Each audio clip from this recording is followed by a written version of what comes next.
নমস্কার, আজকে আমি আপনাদের সঙ্গে চিকেনের একটা মজাদার রেসিপি শেয়ার করব। এটা আমি চিকেনের বোনলেস থাই দিয়ে বানিয়েছি। আপনারা ইচ্ছে করলে বোনসহ চিকেন দিয়েও বানাতে পারেন। এটা বানানোর জন্য একটা কড়াইয়ের মধ্যে আমি হাফ কাপ পরিমাণ নিয়েছি তেলটা হাই ফ্লেমে খুব ভালো করে গরম করে নিয়েছি। তেলটা ভালো করে গরম হওয়ার পর আমি পাতলা করে কেটে রাখা 3-4টে পেঁয়াজ কুচি এর মধ্যে দিয়ে দেবো। দিয়ে হাই ফ্লেমে ভালো করে নেড়ে চেড়ে লাল লাল করে ভেজে নেব। পেঁয়াজটা লাল লাল করে ভাজা হয়ে গেলে একটা ঝাঁঝরি হাতার সাহায্যে এটা থালার মধ্যে পাতা কিচেন টাওয়েলের ওপর দিয়ে ছড়িয়ে দেব। এতে এক্সট্রা তেলটা অ্যাবজর্ব করে নেবে এবং ঠান্ডা হওয়ার জন্য পেঁয়াজটা কিছুক্ষণ রেখে দেব। তারপরে হাফ কাপ দইয়ের সঙ্গে ঠান্ডা করা এই ভাজা পেঁয়াজটা গ্রাইন্ড করে নেব।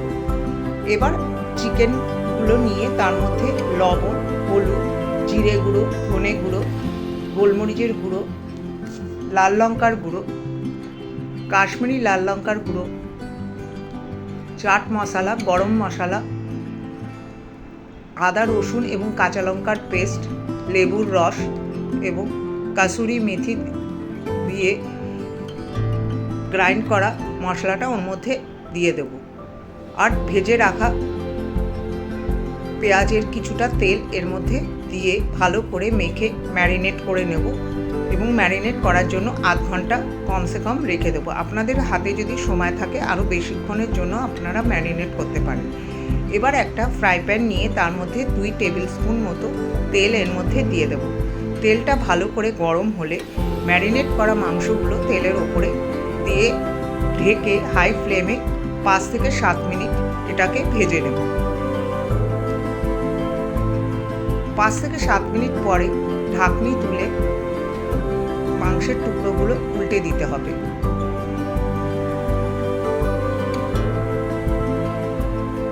আবার ঢেকে দিয়ে অপর পিঠটা ভালো করে ভেজে নিতে হবে। এইভাবে উল্টে পাল্টে মাংসগুলো খুব লাল লাল করে ভেজে নিতে হবে। ভাজা হয়ে গেলে মাংসগুলো একটা জায়গায় তুলে নিতে হবে।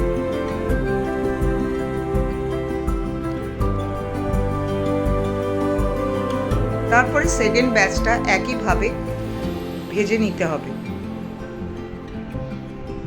সবগুলো মাংস ভাজা হয়ে গেলে চারিদিকে সাজিয়ে মাঝখানে একটা প্লেট রেখে তার মধ্যে একটা কাঠকয়লা দিয়ে ঢেকে দিতে হবে কিছুক্ষণের জন্য। তারপর ঢাকনিটা তুলে নিতে হবে। এতে মাংসের মধ্যে একটা সুন্দর তন্দুরি ফ্লেভার আসবে। এবার একটা প্যানের মধ্যে আমি 1 টেবিল স্পুন মতো নিয়ে নিলাম বাটারটা ভালো করে গলে গেলে তার মধ্যে ম্যারিনেট করা যে বাকি মশলাটা ছিল সেটা ঢেলে দিলাম। তারপরে দিয়ে দিলাম 2 টেবিল স্পুন মতো ফ্রেশ ক্রিম। সবগুলো একসঙ্গে নেড়ে চেড়ে কিছুক্ষণের জন্য ফুটিয়ে নিলাম। তারপরে ভেজে রাখা মাংসগুলো এক এক করে ওই মশলার মধ্যে দিয়ে দিলাম। মাংসগুলো দেওয়ার পরে তার সঙ্গে নেড়ে চেড়ে খুব ভালো করে কষিয়ে নিতে হবে। তারপর ঢেকে দিতে হবে 5-7 মিনিটের জন্য।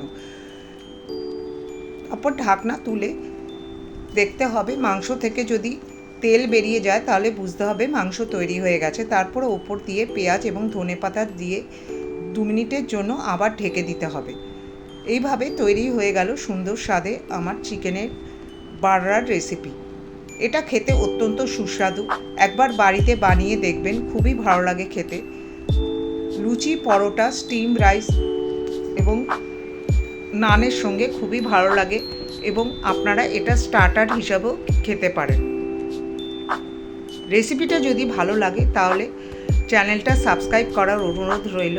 একবার কমেন্টে জানাবেন রেসিপিটা আপনাদের কেমন লাগলো। একটা শেয়ার অতি অবশ্যই করে দেবেন। দেখা হবে পরের কোনো একটা রেসিপি নিয়ে। ততক্ষণ ভালো থাকবেন, সুস্থ থাকবেন।